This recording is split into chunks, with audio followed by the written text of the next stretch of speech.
Alright, here we are again. Let me see what's going on here. Alright, now this is going to be another attempt at trying to make a video that demonstrates my 4-joystick controller in a 6 Degree of Freedom video game. So here I have Orbital Racer, which is an excellent game. And oh, my game controller is acting up a little bit, but sometimes it gets a little buggy, as you can see. It's on a breadboard with a bunch of loose wires everywhere. So here I got the forward and reverse throttle, and hopefully you can see. Now for this game, I gotta hit this float button, and now you see that I have float on, and what that does is if there's no float, then it'll automatically stabilize. So if I go forward, it'll slow me down if I let go of the forward throttle. If I go left, then I'll stop going left. But if I hit float, now there's no stabilization. Just if my game controller is a little buggy, sometimes it'll go in a funny direction. So the object of this game is to fly through these hoops. And so here you see I go up and down, left and right. Here you can see I look left and right, and look up and down. And of course I'm not playing inverted, or my roll is on the right trigger. So now I'm going to go forward, and you see once I accelerate, nothing happens. I just keep at that same meters per second right down there in the middle of the screen. So I missed my gate right there, as you can see, but it's okay because the game is going to go, and I'm just going to fly nice and slow, especially at first. And another thing I've got going on here is that you can see the ship. So you can actually see the engines throttling, which I'm hoping, I don't need it for the gameplay aspect. You can be inside the cockpit. To me, it's pretty much the same. I mean, you get a little bit better view when you're behind the ship because your viewing angle is a little bit wider as it backs you out to how far you are from the ship. But ultimately, your gameplay isn't really affected if what you're doing is racing through the course. If you're trying to do freestyle, then you wish you had more view angle than you do, but maybe if it was on the VR, you could look left and right or something like that. But alright, so as you can see, I'm throttling around through these hoops here, and one of my goals is that you can kind of perceive that I have inertial thrust physics gameplay going on, So part of this demonstration is that you can actually see that I'm playing the game so that I have to control all of the thrust and there's no stabilization, and then exactly what does that look like, So when you start flying a bit faster, you do a lot more of what they call in this game drifting. So you can see I got to point backwards to cancel my velocity, and then I got to point where I want to go. And then I can slow down with the brakes, which works pretty good, but not as good as the main rear engine, So I apologize for that little bit of choppiness there, but my computer just isn't very good. I mean, it's a little bit outdated by now.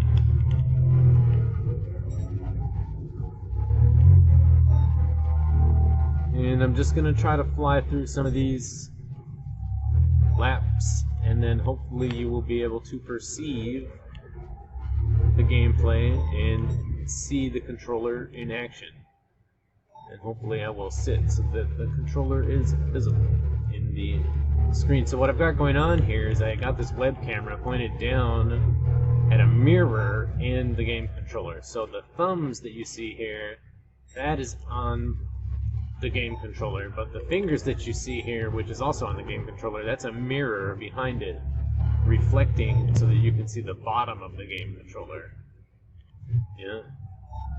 So the game controller has the 2 triggers down there, and you can see my fingers on the bottom of it. And the reason why I like this, and why I decided to make an Arduino one, is because I think that it's actually a very intuitive way of having 6 degrees of freedom, or shall we say 6 axes of control on a game controller. And I think there's a pretty wide variety of gaming circumstances where a game controller would be desirable. Now, there are options. You can always just have 6 buttons on the keyboard if that's your cup of tea, which is fairly common for a lot of gamers. But another common option is what they have nowadays is called the Space Mouse. And I never had a Space Mouse before, but the problem with the Space Mouse right away is that, as you can see here, I'm holding the game controller in my hands, and that's that. It's a game controller. You hold it in your hands, it's got a couple of buttons, it's got a couple of joysticks, and away you go. The Space Mouse needs to sit at a table. You put it on a table, and you have to sit at a table. And there's a lot of times when that's not desirable. For example, you could build a submarine. A little remote control submarine that has propellers in all these different directions, and you could fly like this through the water in a pool or something around a racetrack. And then it would be a little bit different because you wouldn't drift as far, but on the other hand, you would be able to throttle in all of the different directions. And then you could have a game controller, because with RC, there's a pretty common preference for drones, especially, to have a handheld controller, which is really not too different from a game controller. I mean, there's a few key differences when it comes to drones and aircraft and stuff, where you want to have sticks that don't self-center, and then you want high-quality sticks with long sticks on them, so that you have a little bit more precision of control. And in video games, the game is kind of dumbed down a little bit, but you can't really dumb down a physical machine the same kind of way. You want to have your performance, that you just have to have high-performance sticks with a lot of precision control, and game controllers very often, with sticks like this, they just don't have the same level of precision of control. I'm not looking at my game controller, and I'm pulling it out of the screen, but hopefully you can see all of that. Okay, so I'm only on lap number 7, but I'm on minute number 7, so I'm not sure how that's gonna go. Anyways, I think that there is a good place for a game controller that looks about like an Xbox controller or a PlayStation controller, but has a couple of extra sticks out the bottom of it. And I would like to see one manufactured.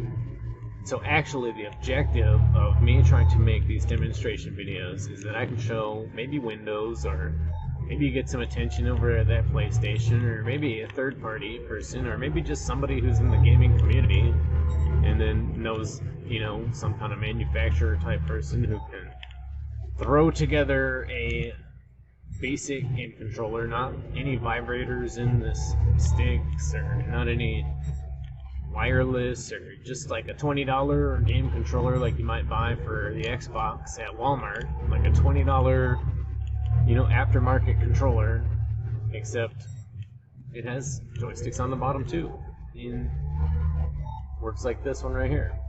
And maybe, you know, there's a few more extra buttons, so that if you're not using the joysticks on the bottom, you can still have your same old shoulder buttons, or if you are going to use the joysticks on the bottom, then like I've got right here, you got a couple of more shoulder buttons, maybe 2 sets of duplicate shoulder buttons that can be perfect to work separately, or can just be duplicates of each other. Alright, lap number 9. Getting close to here, but it's a 10 minutes long video, so I don't expect to have an audience at this point, but maybe I can get the developer of a game controller to have watched it long enough to decide that it's worth a look. So I would talk about how, well, why don't I try to manufacture one myself? I seem to be pretty thrifty with an Arduino.